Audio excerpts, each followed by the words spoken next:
For this next session, I am going to be delighted to welcome Martin Reeves. Martin Reeves is chairman of the BCG Henderson Institute, which is BCG's think tank, dedicated to exploring and developing valuable new insights from business, technology, economics, and science by embracing the powerful technology of ideas. Martin is the author of several books, including the most recent, The Imagination Machine: How to Spark New Ideas and Create Your Company's Future. Martin is joining us today to talk about the idea of resilience as a competitive advantage. Too many organizations hold a narrow view of resilience as mainly ensuring short-term operational continuity during a crisis. But true resilience is much more expansive. It's a company's capacity to absorb stress, recover critical functionality, thrive in new circumstances. Resilience is not merely an operational consideration. It's a potential strategic advantage that enables companies to capitalize on opportunities when their competitors are least prepared. Please join me in welcoming Martin Reeves. Thank you so much for joining, Martin. And Pleasure. I'm going to start with just a basic working definition of resilience. Well, I think we all appreciate the sentiment of resilience. So I think it's important to have a definition, otherwise we don't know what to measure. So I define it in this way, I define it as the ongoing competitive advantage and capability of surviving stress, of recovering critical functionality, and flourishing in new circumstances. So why is that a useful definition to me? It's because it's not just for crises, it's ongoing.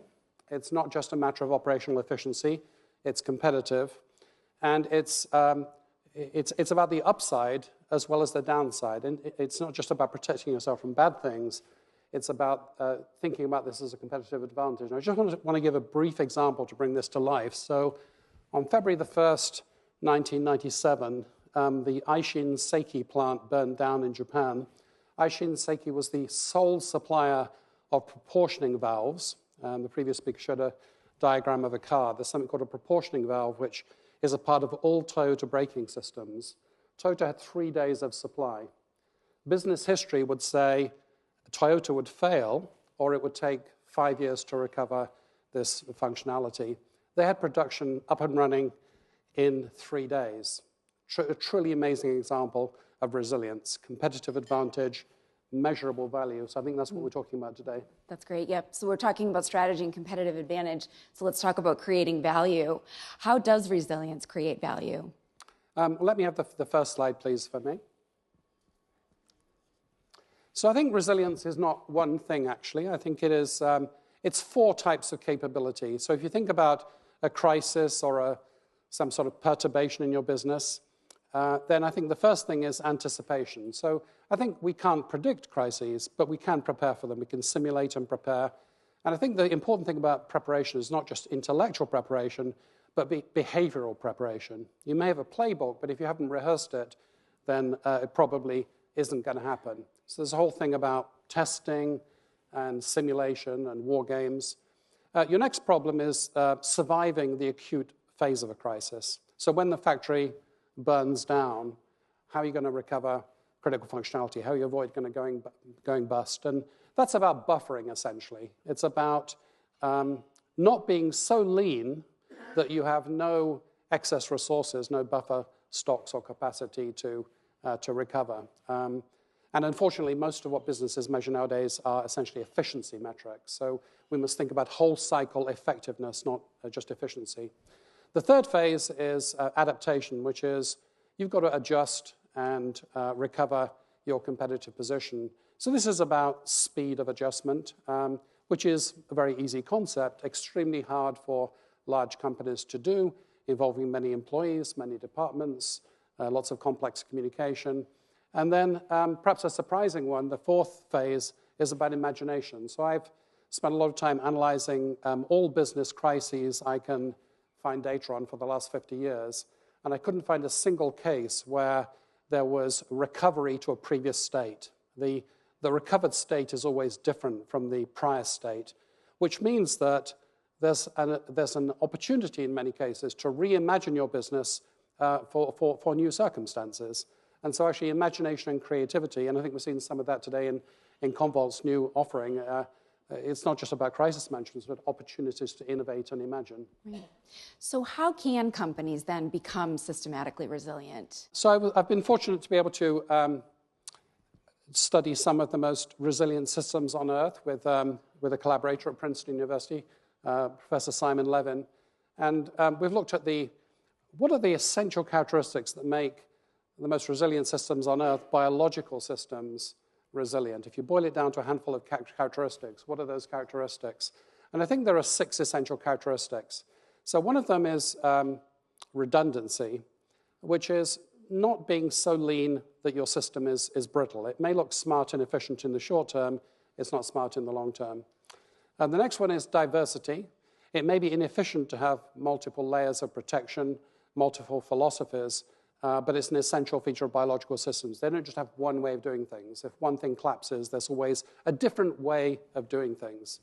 A third one is modularity, which is if one part of the system goes down, if one tree burns down, the forest doesn't burn down. The next one is adaptivity, which is the ability to adapt to new threats, new circumstances. The fifth one is prudence, which is when you're speccing your system or designing your system, don't design for favorable or even typical circumstances. Design with a margin of error. Understand what the worst plausible outcome could be and make sure you're resilient to that. And then the sixth one is perhaps quite surprising, because when we say the word resilient, we get asked, resilient what? And typically we say resilient IT system, resilient company. But actually, resilience is a system of whole systems, not components of systems. So if you think you're resilient, but your suppliers are not resilient, or your customers are not resilient, guess what? You're not resilient. So embeddedness, the last property, means making sure that your system, your resilient system, is embedded in a resilient super system. Or put another way, crises are great times to not walk away from your customers and become internally obsessed, but actually to stand by your customers that may be experiencing a similar or higher level of stress. So bring this to life for us. What's a good example? Well, let me talk about a piece of hardware which your life depends on, that we all have, and that is the human immune system. It's one of the most sophisticated, resilient systems in history and nature, and I think we can learn a lot from it. So redundancy. You have millions of white blood cells circulating in your blood that you don't need precisely at this second. But you need that redundancy, because if you get an infection, you really need that. If we think about modularity, the immune system consists of actually different systems. There's the physical barrier of the skin. There's the non-specific inflammation response. There is the white blood cell response, the T cell response, the killer cell response, the specific adaptive system of the antibody production system. And those are all independent. So if the inflammation response fails to put the threat under control, another system kicks in. There's great diversity in all of those different components. There is great prudence. The immune system remembers every threat that has ever been presented, even if it's in a microscopic dose decades ago in the form of a vaccine. And it's embedded. Somehow this system acts very well against threats like bacteria and viruses without actually, unless you have some complicated immune disease, without actually attacking your own body. So I think we can learn everything we need to know and see all of these principles in our own immune systems. Yeah, that's a fun example. Thank you. So let's bring this back to cybersecurity.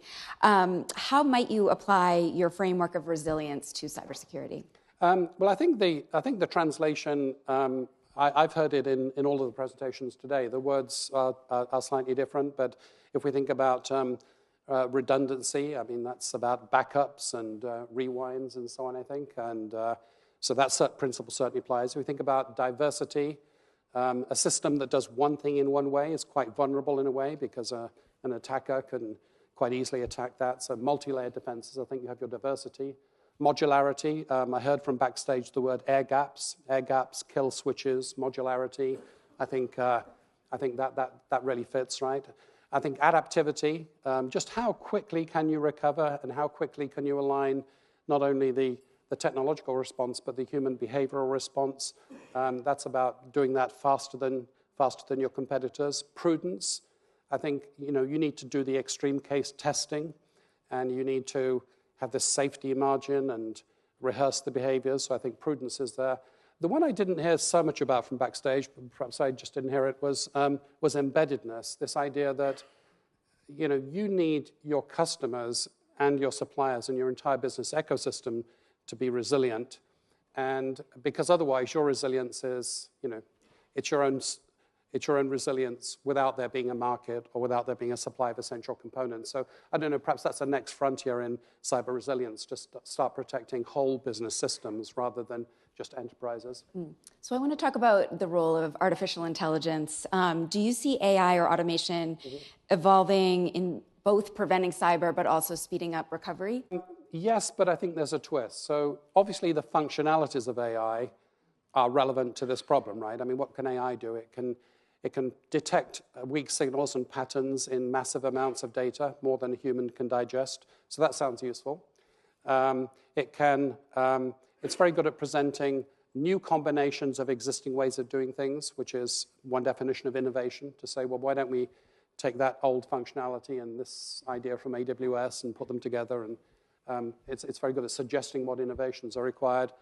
The problem is that if we obsess on one technology, we've sort of lost the plot, right? Because it's the job to be done, not the individual technology. So we need whatever technologies are there to do the job. Secondly, I'm more of a strategy expert than a cyber resilience expert, but I have done work in cybersecurity, and it seems to me that the human component is as essential as the technological component, so we mustn't forget that in our enthusiasm of the technology. And then, it's a competitive game, right? It's a very difficult asymmetric game. Your attackers only have to succeed once. You have to prevent the attack every time. So how do you fight asymmetric warfare? You fight it with things that are hard to imitate. So there's a concept in competitive strategy that's very powerful, I think. It's called VRIN. I'm sure some of you have heard of it. VRIN means for a capability to be hard for your competitors to imitate, it needs to be valuable, rare, inimitable, and non-substitutable. What makes things VRIN? It's basically complex social systems. Complex systems are hard to imitate. So yes, AI, but don't be over-dependent or over-enthusiastic about just one technology component. So what are the key elements that make resilience more expansive, enabling organizations to try new things and look for new opportunities? A real example of that would be Amex coming out of the 2008 financial crisis. They were hit as hard as every other financial institution. But they recovered faster than any other major financial institution.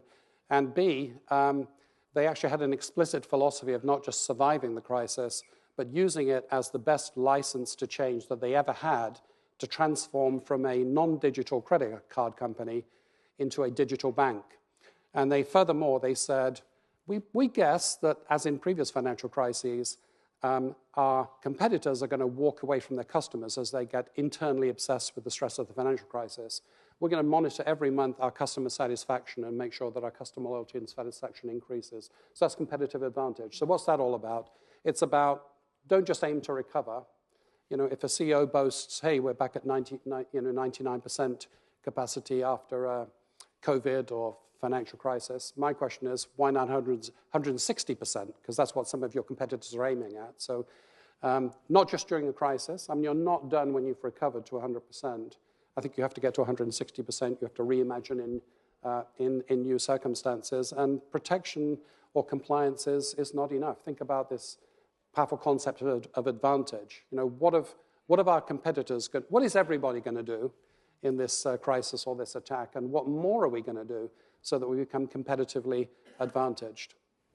So you keep mentioning imagination and reimagine. So why is that a key ingredient in resilience? Well, it's a key ingredient, and it's because after a crisis, the circumstances are always different. So I think there are probably businesses out there thinking, it's back to normal after COVID. Well, it really isn't. I mean, for instance, the weight of digital business and digital transactions is much higher. If you can see what changed, the demand for hotel rooms is different. It's much more suburban and rural now, so that changed. If your mental model and your self-reinforcing perceptions don't see the difference, you're not triggered to reimagine your business for these new circumstances, and you miss out on a trick. So after COVID, or during COVID, the online hotels, the aggregation businesses, Expedia and Airbnb and so on, they noticed from the data they had the change in the pattern of demand, and they reweighted their portfolio towards suburban and rural properties. And so by the time the conventional hotels were saying, hey, we're recovered, everything's fine, they were saying, great, we're at 160%. So it's really about reimagination. And that's hard because the very defensive mindset, the very internally obsessed skills of protection in the earlier phases of a crisis are completely different from more expansive creative capabilities in the later stages of recovery over a crisis. So it's what the strategists call ambidexterity. You have to be able to do the left hand of defense and the right hand of attack. And one curious fact is that only about 3% of humans can write fluently with both hands. Turns out that it's the same number for businesses. Only about 3% of businesses can be great at defense, efficiency, profitability, and great at growth and innovation. So I want to conclude on imagination because I think it's such a powerful and positive way to think about resilience in doing business. So thank you so much for joining us today, Martin. Now I would like to invite Sanjay into the conversation. He told me he had a question for you, Martin. So Sanjay, come on over and join us. Okay, so while I have you both here, I appreciate the chance to just barge in and ask you a question, Martin. I was listening to you backstage, and I have one question.